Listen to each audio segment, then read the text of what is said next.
Welcome to the Echo Sportscast number 11. I'm Paul McLean. And I'm Dave Dale. Today we're going to cut the ribbon on the winter season for the NDA. It's boys basketball and girls volleyball. That started up, was supposed to start up on Tuesday, but we had a little bit of snow, 1 or 2 flakes. So we decided to move everybody's schedule over to Wednesday. But we also close out the fall with the all-star events in boys volleyball and girls basketball, as well as the 49th annual NDA Hockey Tournament that wraps up this afternoon. Semis at 2 p.m. and 3:30 p.m., as well as the championship game at 7:30 p.m. Our Sportscast Spotlight features Greg Richardson, a retired teacher who's continuing on as a coach with the Chippewa Ravens, the defending Nugget Shield champions.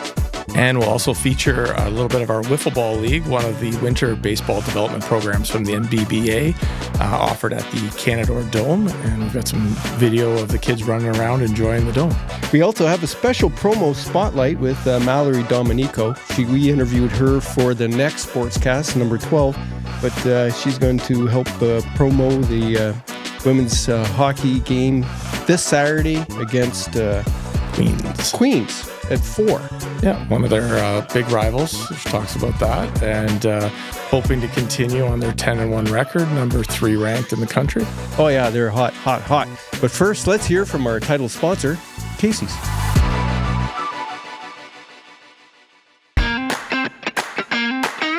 This weekend, make your way to Casey's Restaurant in North Bay for an unforgettable get-together. Dive into our delicious appetizers and enjoy the best drafts in town. It's the perfect spot to unwind, catch up with friends, and savor great flavors. Don't miss out on the fun. Join us at Casey's for a weekend filled with good food, great drinks, and even better company.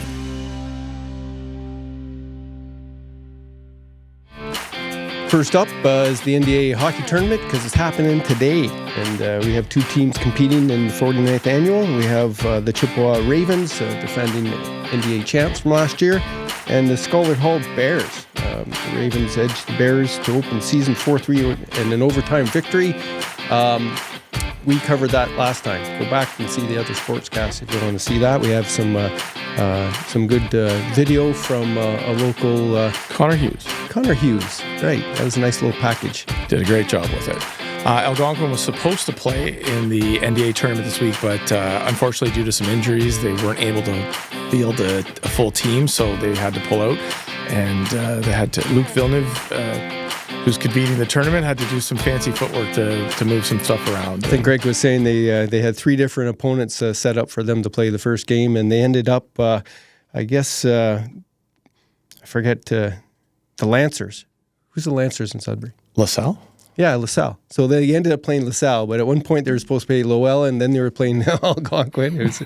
It's how hockey tournaments are run. But they have 8 teams, and I went to the action on Thursday morning, and I caught a little bit of the Bears blanking Cora Colts. Good for them. Great start. Yeah. I interviewed the goalie who got the shutout, Carson Berry. And I think the winning goal was by Lucas Rochon. So let's go to listen to Carson. He'll tell us what it's like in high school hockey. So Carson Berry, goalie for Scholar Hall, just beat Cora Colts 1-0 to start off the NDA tournament. How did it feel out there? You know, feels great. Going out there, playing a good hockey team, obviously, with a good record. Just playing our game, winning puck battles, stuff like that, little details. Won us the game there, for sure. I didn't see the whole game and get a lot of shots. Yeah, I was peppered a little bit, but that's what I like being in the game involved, so it was good. How long have you been playing for the Bears hockey? I've been playing 3 years, since grade 10. It's been fun. I like it. Good culture, good team, good coaches, everything. What do you like about it other than just the culture and the coaches? It's a good competitive hockey team, good loop. Not too much traveling, so that's always good, playing some local teams in North Bay. So it's good competitive hockey at home. It's fun. Who's the team to beat in the tournament other than Chippewa? I guess that was probably the team. I think going into it, that was probably the team, on the calendar, obviously. So, yeah, that was a good hockey team. Yeah, Cora's always got a solid amount of athletes. I know they just won the football NASA, and they look like some big guys out there, too. Yeah, they're good. Well, tell me about your team and what makes it strong. Little details, I think. We've got a good structure on our team, working on that. Good power play system, overall good systems. Play as a team, stay involved in the game. That's what we do. Well, who are some of the players you've been playing with for the last couple of years that are going to be key for this year? Jackson Rive, he's a good hockey player, good defenseman. Colton Booth, lots of good defensemen on our team. Sidney Como, lots of good guys. You can look out for everybody out there. I also have a little bit of the Chippewa Ravens first game. I was only there for the first part, but I got a penalty shot. Okay. Yeah, I got some video. And I just was wrapping up and stepping out of the box, and they scored their first goal.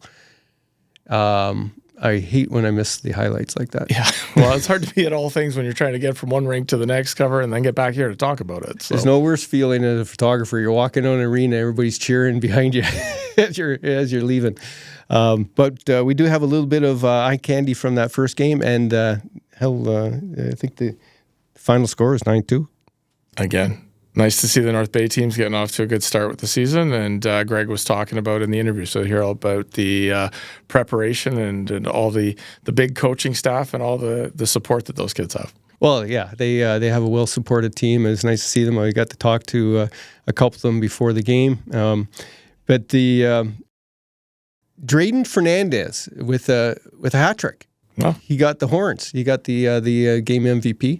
Very cool tradition in Chippewa hockey with the horns that they hand out every game, and it's always neat to see they post that. They've got a great social media coverage that they have too. So I'm not sure if they really enjoy that photo of wearing the horns. I've seen a lot of kids with the head down over their eyes or trying to stay out of it. But no, it's I love seeing that stuff, and it carries down even down to a lot of the young kids teams now. Yeah, it's kind of cool.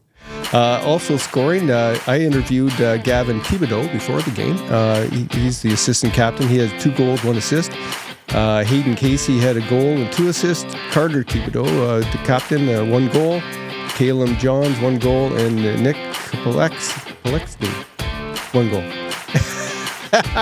This is where your last names die. Yes. Get chewed right up.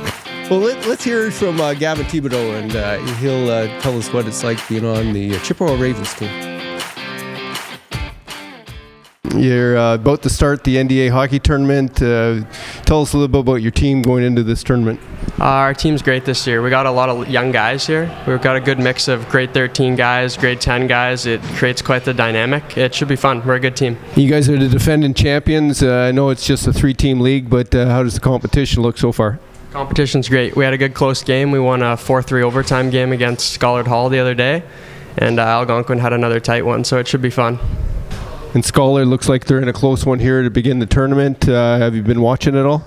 Yeah, it's a great game. They're playing against Cora from the Sioux, and it's a tight checking game. They look great. I think Cora is pretty strong this year, and so is Sudbury, so we should have a good games and tournaments and stuff. What's your role on the team? I'm a centerman, and I'm an assistant captain. My brother's the captain. I think my role is just to go out there and give them my best every night and set an example for all the young guys. Setup guy or shooter? Oh, I'm a setup guy for sure. I'll score mine, but I'm a setup guy. Yeah. How do you guys look in net this year? We're pretty strong. We've got a returning goalie who's played 2 years for us, Marcus, and then we've got a new guy in grade 10 coming up, and they're both pretty strong. We should be all good. What is it about high school hockey that you like? I love how it's competition. So after we're done competitive AA, AAA, whatever that is, it's a good mix. If you don't want to play house league and you're not going up to play junior, it's great competitive. You get to play with all your friends you've been playing with for growing up the whole time, and it's super nice. I think you guys are hosting NASA this year, so you're looking forward to that? Oh, it's going to be a blast. It's going to be nice to sleep in our own bed for the tournament and give it our all every single game. Should be a lot of fun. In senior girls volleyball action, Algonquin lost against Franco Cite in 3 sets, 24-26, 22-25, 18-25. Those are all the results we have for volleyball at this time. Dave, what have you got for us in boys basketball? Well, I checked out the first games for the junior and senior boys basketball at Algonquin. They were hosting Franco Cite. The juniors looked like a really strong team. They won handily. I don't have the actual scores, but I did interview the one of the players for the senior team, Tristan Landriault, and I'd like to hear from him about what he thinks the season's going to be like. I don't have the final score, but when I left at halftime, Franco was behind. So I think Algonquin beat Franco both those games. We're really going to have to work on getting our results and the specifics because we want to have names and faces in here. Yeah, so definitely a call to action for all of the coaches and or team players elected. Get somebody. Let's get us the information so we can share it with you. Yeah, the other media want it too, right? So the funky thing about us is that we're recording. We're supposed to record these on Wednesdays, so we have time to put them together Thursday for Friday. Yeah. But then there's games on Thursday night, and when snowflakes fall, and we have to have games on Wednesday. This is just sort of. We're going to skip over this negativity and go straight to the positivity with Tristan Landriault of the Algonquin Barons basketball team. So how did you guys do last year? We did all right. In the regular season, we finished, I believe, 3rd or 4th, and we made it to the semis. It was a close game. We were up, definitely could have taken the victory. Unfortunately, we did lose. And then that was it for NDA, and then we made it to NASA A, and we made it to the semis as well, where we unfortunately lost. So, yeah, some short losses or quick losses last year, and hoping to do better this year. How's the team compared to last year? Are there many returning players? There's a lot of returning players, but our entire starting 5 has returned, except for our center. And we have some good players coming from junior, so it should be a good team this year. Tell me about some of the starting 5. So we have our point guard, Darren Travers, returning 5th year. He's very good, very creative, great ball handler. We have our number 2 shooting guard, Owen Hamilton, also a very creative player. I think he takes a lot from Darren. They're very similar. We have our 3, who I think will be Dane Myers tonight, I believe, and that could alternate throughout the season. He's a great defender, great athlete. Obviously, you guys saw him during the football season. The 4, which is myself, I like to think of myself an athletic wing and looking to get to the rim. And we have our starting center, Wyatt Grant, 6'6". He's pretty big. Good luck guarding him down low. So. Yeah, I think I remember seeing him on the football field as well. Who do you see as the main competition this year? It's a pretty competitive league. Definitely see Chippewa, Ferris as contenders. They're always contenders. Scholar will be interesting. I heard they had 2 new transfers from Japan and Germany, I believe. So we'll wait and see for that. Franco has a really athletic player, and I'm sure they have some good players around him. So we'll see. Yeah. So, as far as the team strategy goes for the Barons, how do you approach the first game of the season? Well, tonight we're just looking to come out strong, get a win, build some energy, build some momentum. Tough competitions are NASA A rivals against Franco. So we're just going to cue in on their key players, try and play some good defense, maybe come out with a full court press, we'll see, try and be aggressive, and just set the tone for the season. Well, for the first time, the NDA had all-star games for its boys volleyball. And it was actually some really good volleyball. The juniors went very tight. It was a good game. I was hoping that they wouldn't go to 5. Be a long time to be there to cover, yeah. It's a long night. But it was excellent because they split up the teams and they're doing a bit of a coach's challenge. Sylvie Lapierriere's team won. It was tight right down to it. It was actually the best volleyball I saw. So you had the best players in the league playing each other, and they didn't take it real serious, but they played well together. Well, I think it's a cool idea too, because you've got teammates playing against teammates, and it really was a best-on-best action. And I talked to a couple people, former NDA athletes, talking about how football has their all-stars that they name, but it's never a game. The hockey has had games before, or East-West, but I think this is a pretty new concept.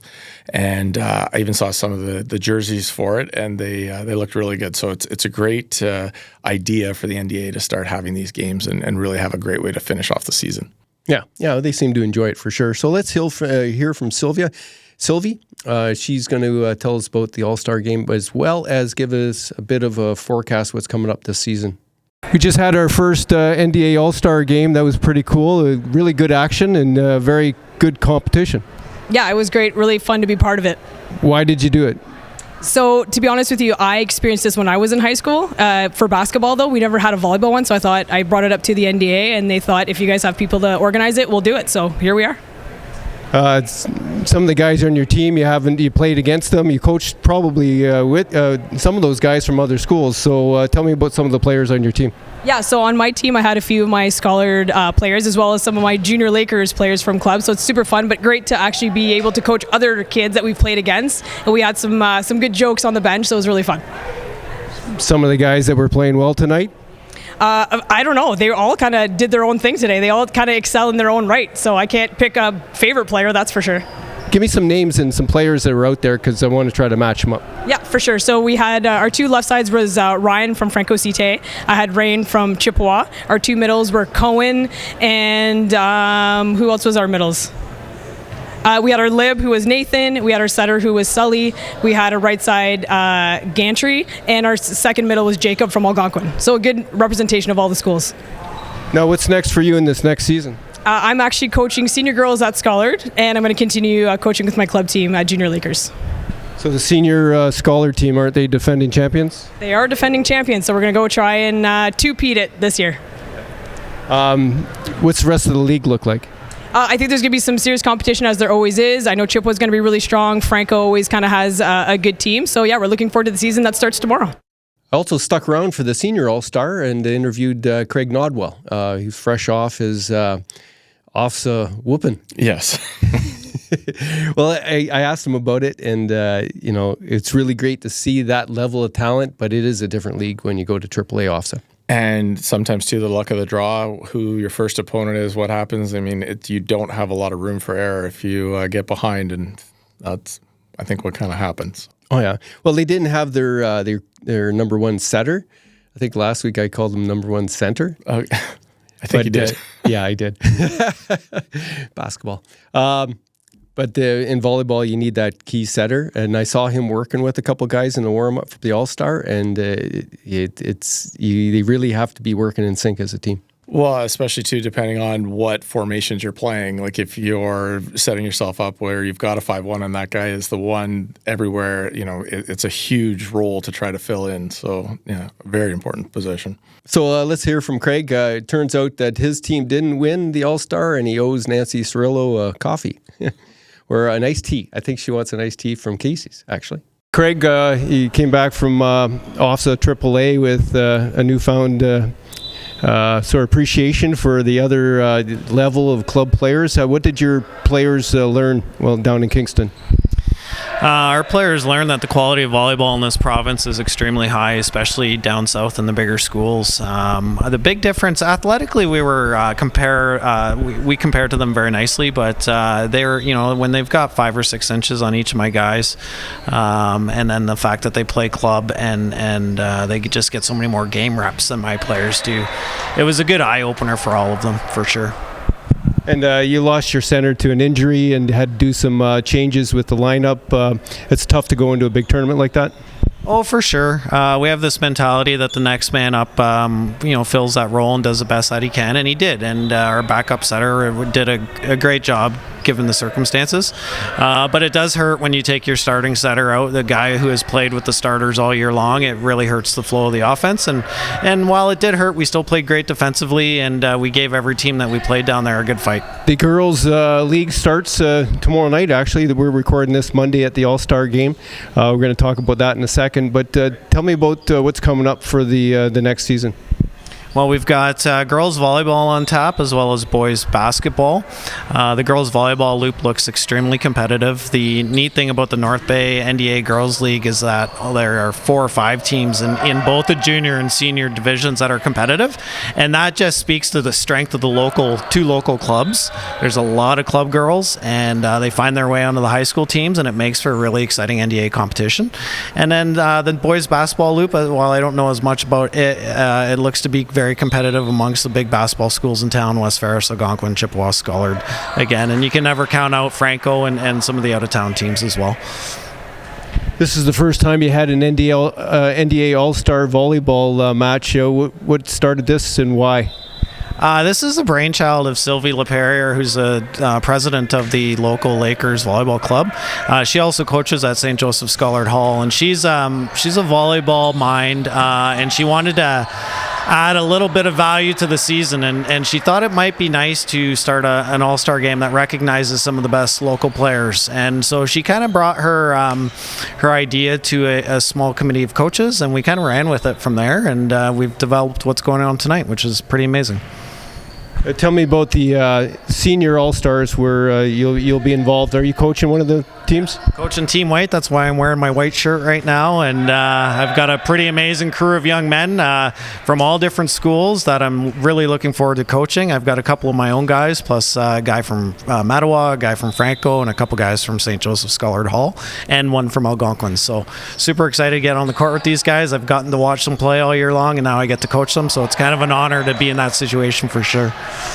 Now, we just watched a couple of the junior games, the All-Stars, and it really looks competitive, and they're giving it a good go. It's super promising. I love the fact that these guys are going to be in the loop that I'm coaching in very shortly, and it's great for the sport. It's great for the league, and the fact that there's so much talent on the court right now is just super exciting as a coach.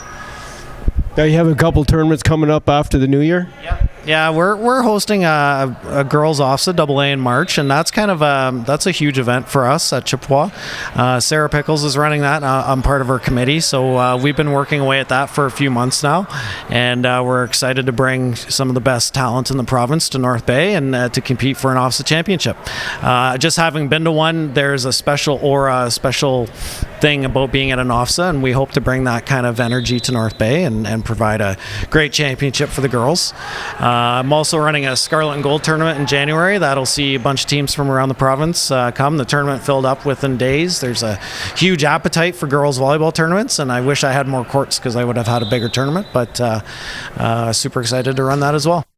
Up next is our Spotlight interview with Greg Richardson, but first I want to hear what gossip you picked up at the Twiggs meeting. I stopped in for the coffee club, and actually Rick Mitchell dropped in, and we had a little discussion too about the hockey season, which we talked with Greg, down to 3 teams in NDA and what can be done in Ferris. So it was really interesting just to have that chat about where the kids are going, things like the hockey academy steering some of the kids that maybe would have filled out the hockey team at Ferris being over there. So anyways, that's the type of gossip I get every time I stop in there for my dark roast and my banana chocolate smoothie that I love to grab every time. So no, it was really good. And, I walk in there all the time and it's just a buzz where it's just a constant flow of traffic of people that work downtown stopping into Twiggs, and I love to go in there and get all the gossip. So, well, the only problem is that you can't get in and out real quick if you know a bunch of people, right? It does, yeah. I'm obligated to sit down, but it's just a great wealth of knowledge when I go in there all the time. So, and then I'm staring at the menu as it goes over. I'm like, okay, well, if I stick here any longer, I'm going to have to buy one of those sandwiches because the Montreal smoked meat bagel looks so good. Oh, it smells great. And then, the other thing too, new with Twiggs, they'll be ordering online soon at Twiggs.ca, and coming soon you'll be able to order all your fresh roasted coffee beans directly to your doorstep from the distribution center in North Bay. Oh, that's a cool add-on. Right on. Twiggs is a proud sponsor of this week's episode and talking about our feature interview, Spotlight interview with Greg Richardson. So be sure to stop by Twiggs and grab a coffee. Today we have retired teacher and current continuing coach, Chippewa Ravens, Greg Richardson. Thanks for coming to the studio. Thanks, guys. I appreciate you having me. Talk about what happened to the Chippewa hockey program and how hard was it to bring it back? So first off, I was a grade 7, 8 teacher. So my whole career teaching was grade 7 and 8, and I didn't arrive to Chippewa until the 2009-2010 season. School year. I refer to school years as seasons. So we arrived there. That's when they shut down Centennial and made it Alliance. So we moved over and became a 7 to 12 school, which was the new model in our board. And so I wasn't really privy to a lot of what happened beforehand. Bob Bowl is the mainstay of Chippewa hockey, and he'd probably be a better guy to talk about that. But he basically just said it was a numbers game, right? We had a few kids that were interested, but not enough. I think the last year before we had a team, and I could be wrong on this, but before we had a team, prior to me the goalie was Kenny Appleby. So, yeah. I mean, when I say we were blessed with goaltenders, like we were blessed with goaltenders. We had, obviously Kenny back then, and then that team fizzled out. And then we started up again in 2013 was when we started the program up again, and we had Cole Leon. So had a goalie, and we said we're gonna make this work. And we had some really hardworking kids that just battled every single game and kept games close. Like there was nothing to be ashamed about, and we didn't get blown out any games. And and then the following year, once you have a program established, or your kids see that you're going to have a team on a consistent basis, they start thinking, that's an option for me next year. And so we'd start talking to kids, and then so we ended up, building the following year we started building a younger team. And I remember, I guess it was 15, 16 that we made it to the final against Whitfield, lost. But then the following years, in the 2017 year, was when we won our first title with that group. And they were a very special group too. Lots of good kids there that I'm still in contact with. And it's just kind of cyclical. You just hope that you have enough kids to fill in the spots that you lose from the year before. Last year's team, we won the NDA title as well. Fortunate enough to have 11 of those boys come back this year, which is fantastic. But from a team building perspective, next year is going to be starting from scratch again. And that's kind of what I enjoy. I enjoy, okay, we're going to have a bunch of grade 10 and 11s this year, and we're going to work them through till they're grade 12, possibly their victory lap year, and see where we can take them. And so far, we already know that we have several kids that are playing Bantam Double A this year that fully intend on coming out next year. So it's just trying to keep an interest in the school and let kids know that there's going to be a program. And we do a lot of different things. The junior hockey day, we call it a junior tournament. Yep. We run that one-day tournament exhibition series, and all it is just to get kids out onto the ice wearing their school colors, seeing what it's like to be part of a high school hockey team and playing against grade 9 and 10s, and getting a taste of it. And to be quite honest with you, that's the time that I don't call it tryouts, but that's the time where I say, you know what, Dave, if you want to play high school hockey next year, you have a spot on my team. Because if you don't tell kids in the spring that you have a spot on that team, you can't start a high school hockey team in the fall anymore. That used to be the way it was done. Yep. But now with hockey being, 13 months of the year, it's you have to tell kids at the same time as the regular tryouts whether you have a spot for them or not. Mm. Yeah, so for us, that has been the key, is really having a heartbeat on the rate from grade 7 and 8, seeing which hockey players are coming in. Most of the AAA players we don't end up chasing down too much. If they fall into our lap, that's fantastic. We had the Bradley boys last year that fell into our lap, and that certainly helped us. But we don't generally do that because we know most of them are trying to pursue that level of hockey. And when I see an A or double A player student come into our school, I'm like, okay, we need to talk to them. We got to get them out for some skates. And we oftentimes, if we're short players for practice, we'll get those kids to come out and just get a taste of it. Well, I guess the West Ferris Trojans are going to have to figure out how to do that, because they've been out of it for a few years. And it's kind of a sad thing. It is. I mean, there's a couple guys there that have certainly made an effort at it, and I have to take their word for it that they say they don't have enough players. I haven't been in that school myself for many years. I know they have tons of football players, but that doesn't always translate to hockey. So, I mean, like I said, I think you need a champion, somebody that's willing to take the bull by the horns and start from the bottom up. And I'm not saying those guys aren't. I'm not saying that at all. I think it's really helpful to have somebody in the school too that knows the kids and can sort of have those conversations and talk to them about, if you're really looking at options for you, like we're going to have a hockey team next year. is that something that interests you, type thing, and get those commitments right there and then. So. Hi, I'm Natasha Laframboise, sales representative with the Laframboise team at Realty Executives Local Group Inc. Brokerage. We are a local real estate team here in North Bay. Our team of sales representatives, Matt Laframboise, Phil Seguin, and Adam Negro, are ready to help you through the buying and selling experience. We have been providing service to the North Bay and area community for over 17 years. Our goal is to provide knowledge, support, and guidance in order to prepare your home for sale, bring it to market using multiple selling strategies, and get it sold. As a home buyer, we have 2 buyer's agents ready to help you find your home sweet home. If you'd like to know more, check us out on our website, LaframboiseTeam.ca. We are always happy to help. Well, there's so much more we could talk about hockey with Greg.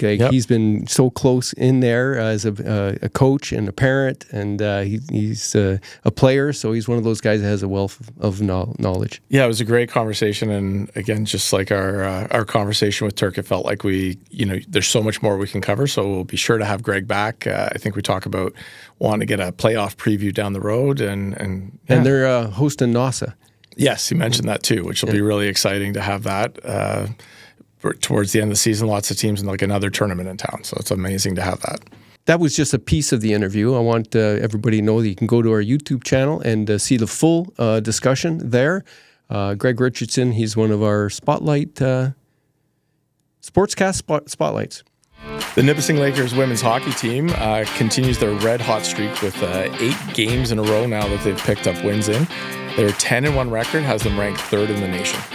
Oh, it's great hockey. I went there Saturday night to see them play Laurier, and there was no doubt from the opening whistle that they were going to win. By how much is the big thing. They won 4-0. They had 4 different scorers, and they outshot them 32-17. The goalie Chantel Sanquist recorded the shutout, her 11th in the OEA, and she's sporting a .962 goals against average. It's just a brick wall back there. And I was at the game as well. We chatted briefly. Emmett and I stopped in, and they really did, like you said, controlled it from start to finish on that. There was no doubt. Were you predicting a 6-0? I think I might have said something like that. So we didn't quite get there, but they really look strong. And they're getting balanced scoring, I think, which is the great thing. They're not relying on one player to do it. So you're seeing it just line after line kind of keeps coming out at them, and they're relentless. Yeah, you really can't stack or double team anybody. There's just too many weapons. I went to the what used to be the Hall of Fame room. Yep. And was talking to Laura Mady. Yes. She actually I predicted 5-1. Okay. Right, and just to cut down the middle, and she said 5-0. She was adamant she meant 4-0, and she says she won it all, and we'll see about that. But it was a good game. Let's go through the scorers. So Nipissing found the back of the net in the opening period as captain Allison Hayhurst buried her first of the season. Grabbing assists, Melissa Funson and Talia Fisher for the opening goal. In the second, Maggie McKee finished off on a nice play, tapping home her 5th of the campaign, with assists going to Abby Lunny and Hayhurst. I have that video clip. It's a good one. And we interviewed Abby in a previous Sportscast. Later in the middle frame, Lunny did score the scoring herself with McKee and Tessa Kosek earning helpers in Nipissing's 3rd of the game. A pair of goals was all the offense in the second as the Lakers took a 3-0 lead in the intermission. And in the third, with a healthy lead, Nipissing locked things down and even added another goal. And here we go. Malory Dominico buried a power play marker with 5 minutes to go, assisted by McKee and Lunny, with each completed a 3-point night. And I was standing there, I was sipping a cold one as she did it. It was great. That's why we don't have video of it. But I'm glad we got a chance to interview her for our next Sportscast, and I want her to set up her what she's doing for her foundation, and that's explained a little bit more in the longer interview. But here's her promo for the games. Hi, it's Malory Dominico with the Nipissing Lakers women's hockey team. We play Saturday at 4 p.m. at Memorial Gardens, and we hope to see you there. This is the second year promoting my Young Leader Legacy Foundation, where Wolves Den will generously donate $100 per point I achieve throughout the season. The total amount fundraised at the end of the season will be donated to Kidsport North Bay, and if you would like to help out and donate, you can contact me at my email, mdominico83@gmail.com. So, hey, how did Whiffle Ball go? It was great. So Sunday night, we launched the inaugural Whiffle Ball League in the Canadore Dome, and we had about 50 kids, I think, various ages set up. And it was great. Like, I mean, the facility is just so big that we were able to have 3 games going on. We've got room for more games if we, there's still time to sign up if kids want to join. And we're kind of feeling it out. We're testing some of the different types of wiffle balls. We had blitz balls, which are the ones that are multi-sided, and when you throw them, they move like knuckleballs. A couple of kids were complaining. My son, he's like, I can't hit that. And you're like, well, it's okay. That's what this is about. But and it's open. It's male and female. So we had some softball girls out there too, just smoking the balls. So it was a lot of fun and great feedback from the parents, and the response was really good. The kids had a lot of fun. So that's exciting. And then we've got our Tuesday and Thursday skill sessions as well at the Dome. So be sure to check out what's going on at the NBABA and all our winter programming as we get these kids ready and prepared for the fall, or the spring, sorry. I mean, we're in the fall right now. Well, I just hope they have a whole lot of fun, because the wiffle ball is nothing but, right? Yeah, it was like really exciting. I even, going through, and I'd mentioned to some of the parents, like, it's okay, you can drop the kids off if you've got errands or things to run, but a lot of them were just so excited, they hadn't been in yet.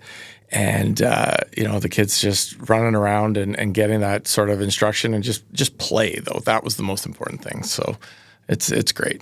I'm really happy to be doing that. Are you going to get the media and some parents into some type of game? I think that'd be kind of cool. Yeah, you brought that up last week. I think it's a great idea. So I think what we want to do is have a bit of a fun adult game to show off what it's all about. So I know we've got lots of players. I think I might be on the sideline coaching. I'm finding my knee still bugging me, and I'm afraid to go out there and do anything. But it's, we definitely want to get some people out and showcase what this is all about. In hockey action, the U18 Trappers AAA team hosts the Timmins Majors this Saturday at the Gardens at 7 p.m. And if you're not able to make it, you can check out Flow Hockey, and Ben will be doing the play-by-play. And finally, too, just want to wish good luck to all the North Bay Trappers AA teams competing in Silver Stick and Sudbury this weekend. Excited to see what kind of results they can come back with. And if you're not familiar with Silver Stick, they have regional tournaments all across North America, and the winners from those tournaments get to compete in an international tournament in January. So exciting weekend for those kids. I know my son's team's really amped up. We're recording on Thursday, and they've got a game at noon against Sudbury. So lots of kids and lots of stuff going on. So did you ever make it to the Silver Stick? I did, actually. So growing up, that was a Christmas tradition in my house, where our regional tournament was held in Midland, and we'd go up every Boxing Day. I'd be playing a game, or my brothers would be playing. And we were able to, actually, funny story about that. I think that was something like 10 or 11 years in a row that my dad had to be there on Boxing Day to watch one of his boys play in Silver Stick. And so when we were all done hockey and had gone off to school, my dad wasn't sure what to do, so he drove up and watched the games of other kids playing, and just because you get to know so many people in the rink, and you're familiar with seeing them. But amazing experience at Silver Stick. So we were lucky enough to win it twice, and one time we lost in the finals but got invited down, and that ended up being the year that we won it all down in Sarnia. So it was really exciting, massive Silver Stick that we got to win in the Sarnia Arena, and it's definitely a fond memory I have. So, I would love to see it for my son, to see if he could carry on that tradition. Oh, right on. Good luck with that. We don't have a heritage moment today, but I got an idea for an interview. I was at the NDA tournament, and Dave Avery was reffing, one of the great guys stepping forward and officiating for hockey, and we need those guys. There was going to be that penalty shot, and he was sort of standing right where the three photographers were. Oh, okay. You have to have hey, can you move a little bit? I'm trying to get your shot. Yeah, so all I had to do is say, hey, Dave, you're in the shot. And he's just like scoot out. And the other two young guys that were doing photography beside me, I wanted to tell them, I said, this guy was a good hockey player. Yeah. Like he played for the Trappers in the 70s. And then he played ACHL, I think, a couple years of minor pro. And he's out there, I think he was born in 59, so he's 65. Yeah. Well, and I mean, we touched on that with in the interview with Greg about how important it is for the refs and getting those, young people into it. I know that's something we talk about in baseball too, the need for umpires as we hope to expand. We're trying to find ways to make more capacity for games, but with that means we're going to need some more umpires. So we're hoping to take advantage of the space at Canadore and get some umpires in. So again, if you're interested in umpiring, please reach out to us at the NBBA. We'd love to get you started, and it's a great way for young people to earn some extra cash on the side. And you never know, this may be something you fall in love with. I didn't mention, but Dave Avery was actually with Nipissing First Nation Warriors too, right? So big hockey heritage stuff. We're going to have to get guys like him in for interviews. Lots of great people to chat. I know the Turcotte interview. If you haven't caught that, go back. You can check the full Spotlight interview, and lots of great feedback. Even when I was walking into the rink for the women's game, Louise and Al Moyer stopped me and told me how exciting it was and a great interview to listen to. And that's the great feedback for us. I loved hearing that. So be sure to check out that interview with Darren if you haven't. Well, I was teasing Malory on the way out the door after interviewing her if she had watched it, and she admitted that she watched a bit of it, but she goes, it's an hour and a half long. Yeah. I don't have that much time and attention to listen to my coach. And I ran into another couple guys telling me too. He's like, hey, that podcast is great. He's like, I just poured myself a drink, and then my wife was asking me, is that Paul talking? So yeah, it's great. It's getting I'm out really there. Enjoying this, and I think we're starting to hit our stride and find a groove. So it's been a lot of fun, and I'm really enjoying doing this with you. Oh, right on. Me too. So thanks for joining us for the Echo Sportscast. I'm Paul McLean. And I'm Dave Dale. Please like, share, comment, do something. Do something. You just got this for free. We're doing it for you. Do something.